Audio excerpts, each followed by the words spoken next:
L'info du Grand Lille en continu. Adrien Lanois. Bonjour à toutes et à tous et bienvenue sur Grand Lille TV. Merci d'être fidèle au rendez-vous de l'info dans votre métropole lilloise. 7h30 en direct en ce lundi matin. Nous sommes le 14 novembre et voici d'abord vos prévisions météo avec un ciel bien nuageux de nouveau. En ce lundi, pas de soleil aujourd'hui, rien que la grisaille et des averses même possibles cet après-midi. Les températures, elles sont quand même de saison avec 9 degrés pour les maximales.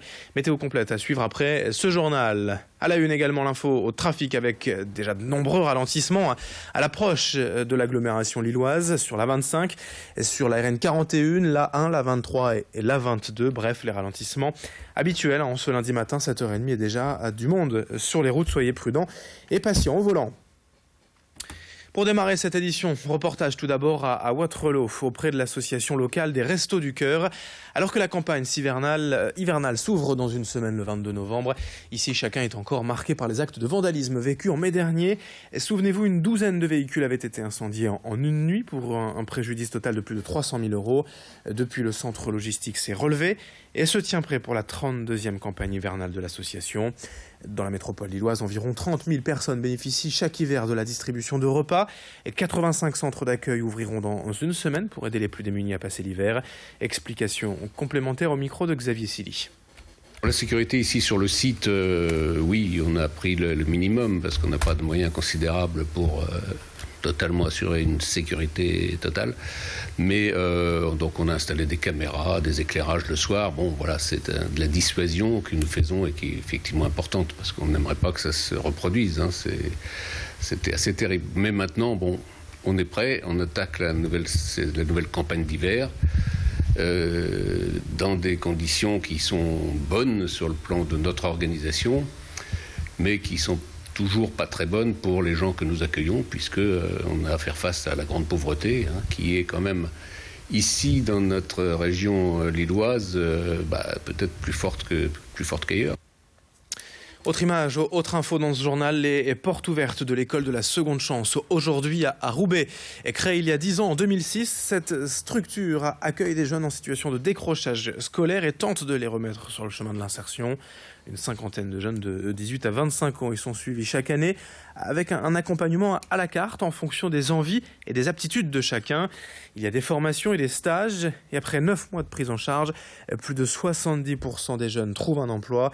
Rendez-vous donc cet après-midi de 14h à 17h à Roubaix, au 45 boulevard du Général Leclerc, c'est près du métro Eurotéléport. Présentation en détail des formations possibles ici à l'école de la seconde chance au micro d'Edil Gunaï. Nous accueillons des jeunes qui ont entre 18 et 25 ans et qui n'ont pas de diplôme, qu'on va aider à trouver un emploi ou une formation s'ils avaient besoin d'une formation, en faisant 3 choses avec eux: de la remise à niveau dans les matières de base. Aujourd'hui, si on ne maîtrise pas le français ou les maths, c'est compliqué pour trouver un emploi. On va les aider à prendre confiance en eux en s'investissant dans les projets collectifs. On travaille avec l'Opéra, le Palais des Beaux-Arts, avec des ateliers vidéo par exemple. On travaille sur la citoyenneté. Et le 3e volet, c'est la définition de projets professionnels, apprendre à découvrir les métiers par des stages en entreprise et des ateliers et des visites d'entreprise. L'info en bref également dans cette édition et attention à ce pic de pollution signalé en ce début de semaine. Les concentrations dans l'air en particules fines vont dépasser aujourd'hui les niveaux d'information et de recommandation. Il est donc conseillé aux personnes sensibles de limiter les activités sportives et les déplacements aux abords des grands axes routiers. Un corps découvert au parc Barbu à Roubaix hier vers midi. C'est un promeneur qui a fait la macabre découverte. La victime est un homme âgé d'une 60aine d'années et une autopsie doit être pratiquée dans les prochains jours pour connaître les causes exactes du décès. 7h34 en direct sur Grand Lille TV. Dans le reste de cette édition, la cérémonie des trophées de l'engagement la semaine dernière à la mairie de Lille. Une manière directe de mettre à l'honneur les associations lilloises les plus actives. Près de 3000 assos sont aujourd'hui répertoriés à Lille et cette année, 60 ont été récompensés. Des associations œuvrant dans de très différents domaines tels que l'environnement, la culture, le sport, l'accompagnement.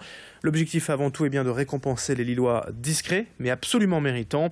Alexis Tessier était à cette cérémonie et on écoute la maire de Lille, Martine Aubry. Et vous savez, il y a un problème de bénévolat aujourd'hui et nous espérons qu'en mettant en lumière ces hommes et ces femmes, en leur disant merci au nom de la ville et de tous les Lilloises et les Lilloises, eh bien on espère aussi que d'autres, plus jeunes viendront et auront envie aussi de passer du temps pour les autres, pour éviter que le tissu social se déchire encore plus dans une France qui, on le sait bien aujourd'hui, souffre économiquement, socialement et même moralement. Voilà, et ces hommes et ces femmes, c'est les fantassins de la République, c'est ceux qui travaillent pour faire vivre les valeurs d'égalité, de fraternité, de solidarité. Voilà, et on a voulu les mettre à l'honneur.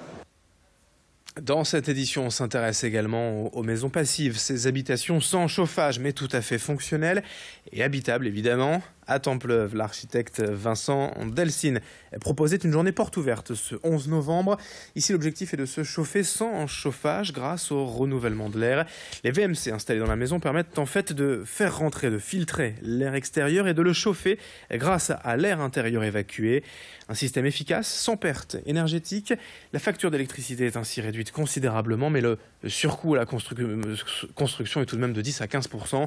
Explication avec l'architecte. Le concept au micro d'Alexis Tessier. Alors derrière ce que vous voyez, donc c'est une maison passive. Une maison passive, qu'est-ce que c'est ? C'est une maison sans chauffage conventionnel.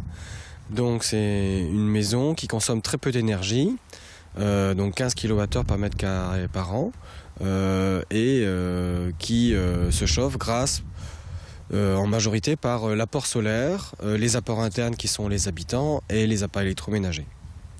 Voilà, donc il y a une forte isolation continue et une étanchéité à l'air qui permet de conserver cette chaleur et l'air intérieur est renouvelé grâce à une VMC double flux. On termine avec le sport, les résultats du 7e tour de la Coupe de France de football ce week-end et une grosse surprise. D'abord l'élimination de Boulogne-sur-Mer, club de national à Villeneuve-d'Ascq, équipe amateur hier 2-0. En revanche pour Lens et Valenciennes, pas de problème face à Marc-en-Barœul et Étaples. Croix a battu Saint-Omer 3-2 et Ouescal a battu Saint-Amand-les-Eaux 3-1. En basket, en Ligue féminine, le SBVA s'est incliné 71-65 à Nice et recule à la 5e place du classement. Même scénario pour les Lillois du LMBC en Pro B ce week-end, est battu 89-79 à Denain, qui perdent quelques places au classement de Pro B. Lundi 14 novembre, 7h37, en direct sur Grand Lille TV. Dans un instant, à suivre vos prévisions météo et l'infotrafic. Merci de votre fidélité.